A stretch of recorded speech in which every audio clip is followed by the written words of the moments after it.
રાજ્યમાં દિવસે ને દિવસે બીએલઓની કામગીરી કરતા કર્મચારીઓના મોતની ઘટના સામે આવી રહી છે.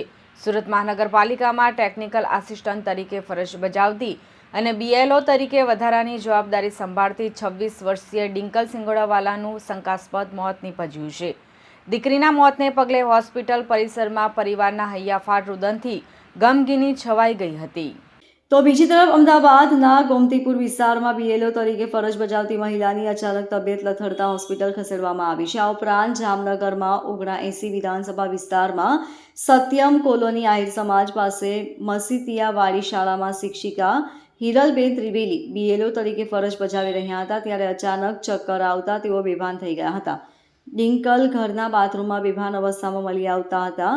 પ્રાપ્ત માહિતી મુજબ સુરત જિલ્લાના ઓલપાડ તાલુકાના માસમા ગામમાં 26 વર્ષીય ડિંકલ મહેશભાઈ સિંગોડાવાલા પરિવાર સાથે રહેતી હતી. તે હાલ સુરત મનપાના વરાછા ઝોનમાં ટેકનિકલ આસિસ્ટન્ટ તરીકે ફરજ બજાવતી હતી.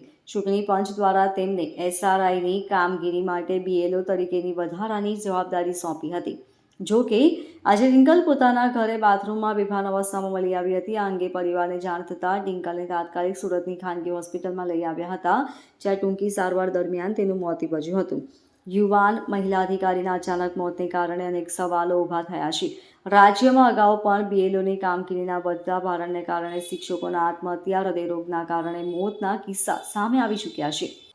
હું ઈઆરઓ 159 સુરત ઈસ્ટ અને deputy collector and SDM Surat city north. BLO હતા અમારા ભાગ નંબર 9 શાહપુર 2 અમારું બૂથ છે. દિનકલ મહેશભાઈ સિંગોડાવાલા એ હાલ ટેકનિકલ આસિસ્ટન્ટ તરીકે પૂર્વ ઝોન વરાછામાં ફરજ બજાવે છે અને એમનું સરનામું માછીવાડ શાહપુર હતું, એટલે એમને એ બૂથ બીએલઓ તરીકે ફાળવવામાં આવેલ હતું.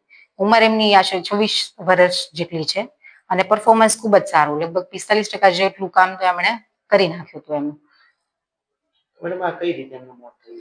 પ્રારંભિક અમને જાણવા મળ્યું છે કે એમના બાથરૂમમાં ગેસ ગીઝર ગળતરની કોઈ ઘટના હતી અને વેન્ટિલેશન હતું નહીં, તો એના કારણે બેભાન થઈ ગયા હતા. અને પછી થોડો ટાઈમ રહીને બાથરૂમમાંથી નીકાળીને એમને હોસ્પિટલાઇઝ જ્યારે કર્યા ત્યારે ત્યાં મૃત જાહેર કર્યા અને ખૂબ જ દુઃખદ ઘટના છે. સારા પરફોર્મર તરીકે એમણે કામ કર્યું છે અત્યાર સુધી અમારી સાથે. તંત્ર એક ટીમ તરીકે, મતલબ એ રાષ્ટ્રીય કામગીરી તરીકે જ જોઈ રહ્યું છે આખું તંત્ર, અને એમાં લગભગ જે નીચેથી ઉપર સુધીના તમામ કર્મચારીઓ પોતાનું મતલબ એકદમ સિન્સિયરિટીથી કામ કરે છે. મને બાકી જ્યાં પણ કોઈને કોઈ તકલીફ આવે છે તો એકબીજા સાથે સંકલન કરે છે. Bureau report LK star news Surat.